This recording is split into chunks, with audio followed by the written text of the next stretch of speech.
ఓం శ్రీ గురుభ్యో నమః. ఓం శ్రీకృష్ణ పరబ్రహ్మణే నమః.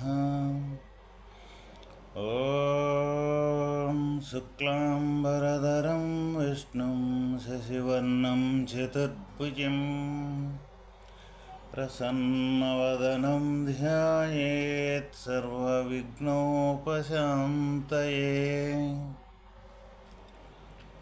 శ్రీ భగవద్గీత.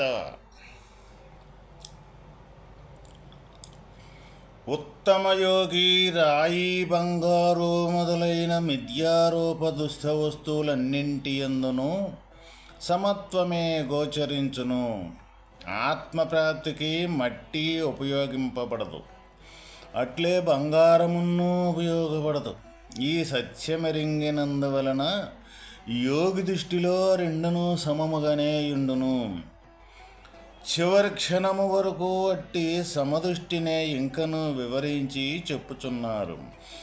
సుహృన్ మిత్రార్యుదాసీనా మధ్యస్థ ద్వేష్య బంధుసు సాధుస్వపి చాపాపేషు సమబుద్ధిర్విశిష్యతే. ప్రత్యోపకారమును కోరకయే మేలనర్చువారి యందు, ప్రతిఫలమును కోరి మేలు చేయువారి యందు, శత్రువులందు తటస్థులందు మధ్యవర్తులందు ద్వేషింపబడదగనే వారి యందు, విరోధులందు బంధువులందు సజ్జనులందు పాపులందు సమభావము కలిగియుండు వాడే శ్రేష్ఠుడు. ఇక్కడ ప్రత్యోపకారమును గోరకయే మేలనర్చు వారి యందు అంటే ఏదైనా మనకి ఉపకారము చేసి మళ్ళీ తనకి ఆ ఉపకారము చేసినందువలన నాకు ఈ ఉపకారము నీకు చేశాను, నువ్వు నాకు మళ్ళీ ప్రత్యుపకారము చెయ్యాలి అని కోరకుండా ఉపకారము చేసేవాళ్ళు ఎవరైతే ఉండారో వారి యందు గాని,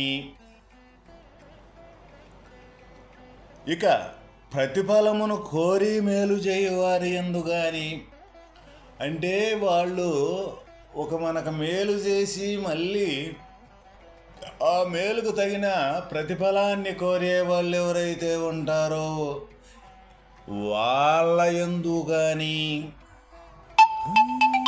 శత్రువులందు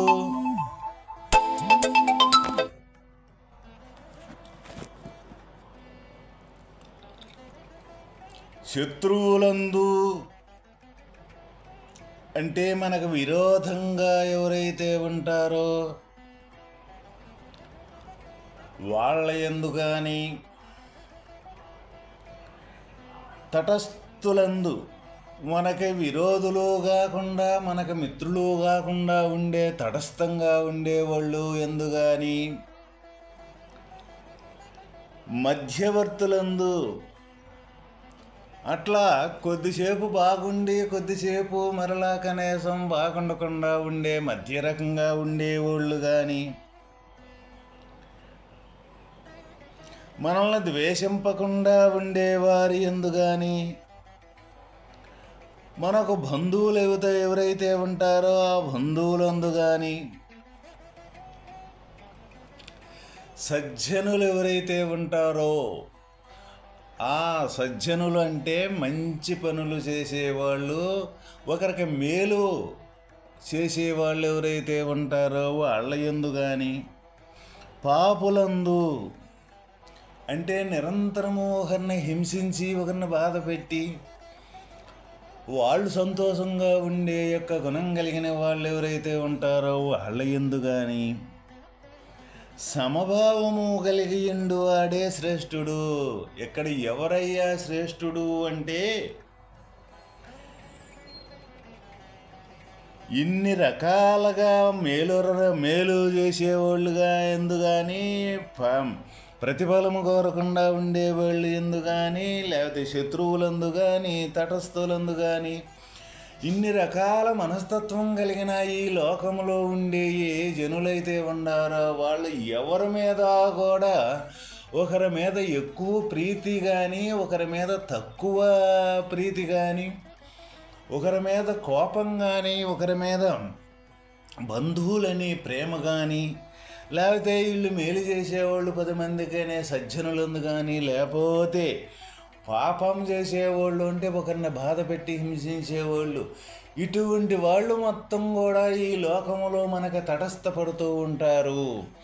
ఇటువంటి వాళ్ళు మొత్తం మనకు తటస్థపడేటప్పుడు ఒకరి మీద ఎక్కువ ఇష్టం కానీ, ఒకరి మీద తక్కువ ఇష్టం కానీ, వీటన్నింటి యొక్క వేరు భావాలతో మనకు కనపడేవాళ్ళు మొత్తం కూడా వాళ్ళ మీద ఎటువంటి ఎక్కువలు తక్కువలు లేకుండా సమయులందరి మీద సమదృష్టి కలిగిన వాడే ఎవరైతే ఉంటారో వాడు శ్రేష్ఠుడు అని ఇక్కడ మనకు భగవానుడు చెబుతూ ఉన్నారు.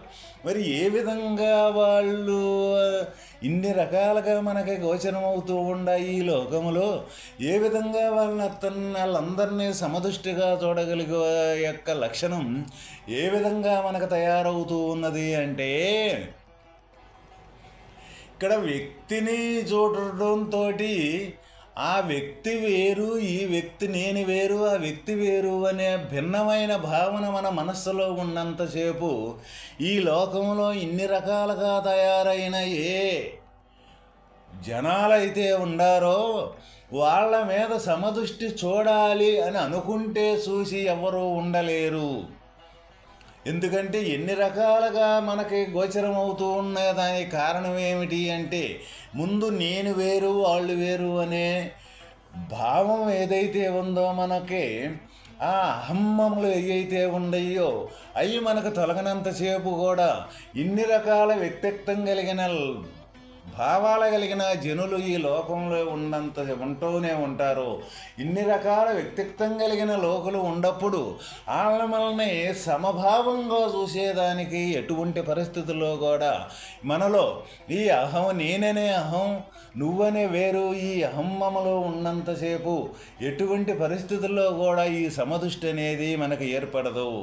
మరి ఏ విధంగా మనకి ఇటువంటి సమదృష్టి ఏర్పడుతూ ఉన్నది అని అంటే, ఏదైతే మన మనస్సులో అనేకత్వంతో కూడుకున్న భావనలు ఉన్నంతసేపు ఈ సమదృష్టి అనేది మనకు ఏర్పడదు. అయితే ఎప్పుడు ఏర్పడుద్ది? ఈ అనేకత్వంతో కూడుకున్న మనస్సు, ఈ నేను ఏకం, నాలో నుంచే ఈ మనస్సు యొక్క స్వరూపం కదులుతుంది. అందువల్ల నా యొక్క ప్రతిబింబ రూపకమే కానీ ఈ మనస్సు మనసు కూడా వేరే కాదు అని తన జ్ఞానంతో ఈ మనసును చూసినప్పుడు ఆ మనసే జ్ఞానంగా అయిపోయి మారిపోద్దన్నమాట. మనసు ఈ జ్ఞానంలో లయమైపోద్ది. ఆ మనసు ఎప్పుడైతే అనేకత్వంతో కూడుకున్న మనసు ఏదైతే ఉన్నదో, ఇప్పుడు ఈ తన జ్ఞానంలో ఎప్పుడైతే ఈ అనేకత్వంతో కూడుకున్న మనసు లయమైపోద్దో, అప్పుడు మనసు యొక్క విధానం ఈ అనేకత్వంతో కూడుకున్న వ్యవహారం మొత్తం కూడా ఈ ఏకత్వంలో లయమైపోతూ ఉంటుందన్నమాట. అప్పుడు మరి ఏకత్వంలో లయమైనప్పుడు తన యొక్క స్వరూపం ఏదవుతూ ఉంటుంది అని అంటే, ఈ అనేకాన్ని చూసే ఈ ఏకంగా ఉండే జ్ఞాన ఆత్మ యొక్క రూపకమే తాను కానీ ఈ అనేకత్వం కాదు. ఈ అనేకత్వం అనేది కూడా అది లేనిది, ఎటువంటి పరిస్థితుల్లో కూడా ఉంది ఏకమే. చూసేది చూడబడేది, చూసే నేను చూడబడేది నా ద్వారా తయారయ్యి నేనే చూస్తూ ఉన్నాను అంటే జ్ఞానం యొక్క స్వరూపమే చూస్తూ ఉన్నది. అక్కడ చూడబడే వస్తువు అంటూ వేరు లేదు. వేరు అనుకున్నది ఏదైతే ఉందో ఈ మనస్సు యొక్క విడబడి ఈ వేరే మొత్తాన్ని కల్పింపబడుతూ ఉన్నది, ఈ ప్రపంచాన్ని మొత్తాన్ని. అందువల్ల ఈ మనసు అనేది వేరు కాదు, నా యొక్క కల్పనే. అంటే సముద్రం యొక్క అలే కానీ ఈ అలకనేది ప్రత్యేకత అనేది విలువ లేదు. అలా ప్రత్యేకత అనేది కానే కాదు.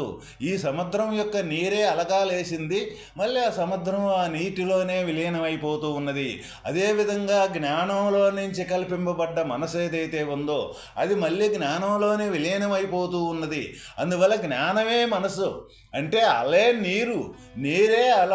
అందువల్ల జ్ఞానమే మనసు, మనసే జ్ఞానం. అందువల్ల ఈ రెండింటికి ఎలాంటి వ్యత్యాసము లేదని ఎవరైతే అటువంటి సమత్వ దృష్టితోటి తన అనేకత్వాన్ని సూచించే మనసును లేదని దృఢపరుచుకొని ఏకంగా ఉండే ఆత్మ యొక్క స్వరూపమే తానై ఉంటారో వాళ్ళు ఇటువంటి అనేక రకాలుగా గోచరించే ఈ లోకంలో మనకు సంచరించేటప్పుడు అనేక రకాలుగా అనేక తీరుగా కనపడే ఏ విధమైన ఇప్పుడు చెప్పుకున్నట్టు ఇన్ని రకాల మనస్తత్వం కలిగిన వాళ్ళు మనకి కనపడుతూ ఉంటారో అన్ని రకాలలో కూడా ఇది వేరు ఇది వేరు ఎలా ఎందు మంచి భావన ఉండాలి, వీళ్ళతో ప్రేమగా ఉండాలి, లేకపోతే వీళ్ళు శత్రువులు వీళ్ళతో విరోధంగా ఉండాలి అనే భావం అనేది ఇక్కడ అనేకత్వాన్ని సూచించే మనసు ఎప్పుడైతే ఏకత్వంలో లయమైపోతూ ఉన్నదో ఇక అనేకత్వం అనేది గోచరించదు. ఇటువంటి వాళ్ళు కాదు, ఇంతకంటే ఎక్కువగా ఇంకా ఎన్ని రకాలు ఉన్నప్పటికీ కూడా అన్నింటి యందు కూడా తన దృష్ట్యా ఇక్కడ సమంగా మారిపోయింది కాబట్టి తన సమత్వంతో ప్రతి ఒక్క జీవరాశిని కూడా ప్రతి ఒక్క జీవుడు ఉపాధిని కూడా తన అంతరంగంగా ఉండే ఆత్మస్వరూపాన్నే తను చూస్తూ ఉంటాడు. ఇది వాస్తవమైన ఏకత్వానికి సంబంధించిన అనుభూతి. అయితే ఎవరికైతే అటువంటి అనుభవం ఎవరికైతే వచ్చుద్దో ఆ అనుభవం కాడ ఎవరైతే ఉండి ఇక్కడ సంచరిస్తూ ఉంటారో వాళ్ళే ఇక్కడ సమత్వం యొక్క దృష్టిని నిలబెట్టుకొని ఆ సమత్వాన్నే కనీసం చూస్తూ ఉంటారు. కానీ ఇక జారిపోయిన ఈ అనేకత్వాన్ని సూచించే మనసును మట్టికి ఎటువంటి పరిస్థితుల్లో కూడా అది లేదు అని తన ప్రతిబింబమే అనుకొని దానికి ప్రత్యేకమైన స్థానం లేదు అనుకొని తను క్లియరెన్స్ తీసుకొని ఆ సమత్వం యొక్క దృష్టితోటి వాళ్ళు ఈ మొత్తం కూడా ఏకంగా ఉందన్న దృష్టితోటి ఇదంతా కూడా ఏకస్వరూపమైన భిన్నం అనేది లేనే లేదు అనేని ఎన్ని రకాల జీవరాశులు ఉన్నప్పటికీ కూడా ఈ సృష్టి మొత్తం అనేకంగా గోచరించినప్పటికీ కూడా ఈ అనేకంలో ఆ ఏకాన్నే నిరంతరం చూస్తూ ఉంటారు వాళ్ళు. అందువల్ల అటువంటి అనుభూతి కలిగిన మహనీయులు ఎవరైతే ఉంటారో వాళ్ళే సమదృష్టి కలిగిన వాళ్ళు, వాళ్ళనే ఇక్కడ శ్రేష్ఠులు అని చెబుతూ ఉన్నారు అన్నమాట. అయితే మన మనుషులలో ఎవరు ఉత్తముడో ఈ శ్లోకమందు తెలుపబడుతున్నది కదా. సామాన్యంగా జనులలో ఎవడైనా ఎక్కువ ధనాన్ని సంపాదించినాడు కానీ లేకపోతే అతడు పెద్ద సౌందర్యవంతుడు అందగాడు కానీ లేకపోతే ఈ లౌకిక విద్యలు ఎన్నా కానీ తనకు ప్రత్యేకంగా ఉంటే కానీ జనులు అటువంటి వారిని గొప్పగానో లేకపోతే సర్వశ్రేష్ఠుడుగానో మనం చూస్తూ ఉంటాము. కానీ భగవంతుడు దృష్టిలో అక్కడ అటువంటి ఈ భౌతిక సంబంధించిన ఏ ఎక్కువలు తక్కువలు ఈ ధనంతో కూడుకున్నవి కానీ సౌందర్యంతో కూడుకున్న కానీ ఈ లౌకిక విద్యలతో కూడుకున్నది కానీ ఎక్కువ అని ఎట్టి పరిస్థితుల్లో కూడా భగవంతుడి యొక్క ఎక్కడా చెప్పలేదు. భగవంతుడి యొక్క దృష్టికి అది ఎక్కువ కానే కాదు. ఎందుకు ఎక్కువ కాదు అంటే ఇవన్నీ ఒకరోజుండి ఒకరోజు లేకుండా పోయేవి. ఇవన్నీ కూడా అంటే ఒకసారి కనపడి మళ్ళీ మరుసటి రోజుకి కనపడకుండా ఉండేవి అన్నమాట. ఈ సంపదలు కానీ ఈ సౌందర్యం కానీ ఈ ధనం కానీ ఈ లౌకిక విద్యలు కానీ ఇవన్నీ ఒకదానికంటే ఒకటి ప్రత్యేకతలు. ఒకరికి ఎక్కువ ధనం ఉందంటే అంతకంటే ఎక్కువ ధనం కలిగినాడు ఇంకొకడు ఉంటాడు. ఒకడికి ఒక విద్య ఉందంటే అంతకంటే విద్య కలిగినాడు ఇంకొకడు ఉంటాడు. ఒకడికి ఒక సౌందర్యము ఉందంటే అంతకంటే సౌందర్యవంతుడు ఉన్నగాడు ఇంకొకడు ఉంటాడు. అందువల్ల వీటన్నిటికీ పరిమితి కలిగిన ఈ యొక్క విధానాలు ఈ ప్రపంచానికి సంబంధించిన ఏయైనా. అందువల్ల శ్రేష్ఠుడు ఎక్కడ వాస్తవమైన శ్రేష్ఠుడు ఎవరైతే ఉండారో సర్వజీవులు ఎడల సమబుద్ధి కలిగి ఉండువాడెవడు అతడే ఇక్కడ శ్రేష్ఠుడు అని మనకు భగవానుడు సెలవిచ్చి ఉన్నారు.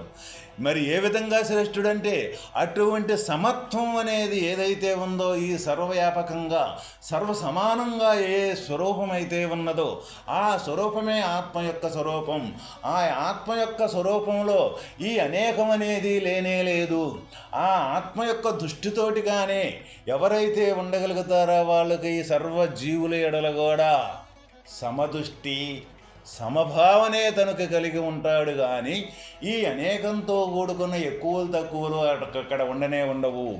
మరి అందువల్ల ఇంకొక విషయం ఏంటిదంటే అక్కడిది రాకడ పోకడ కలిగిన యొక్క విషయం ఏదైతే ఉందో ఈ ప్రపంచానికి సంబంధించింది, అక్కడ ఏ రాకడ కానీ ఏ పోకడా కానీ ఒకప్పుడు కనపడి మళ్ళీ ఒకప్పుడు కనపడక ఉండే యొక్క స్వరూపము కాదు ఆ యొక్క జ్ఞాన స్వరూపము.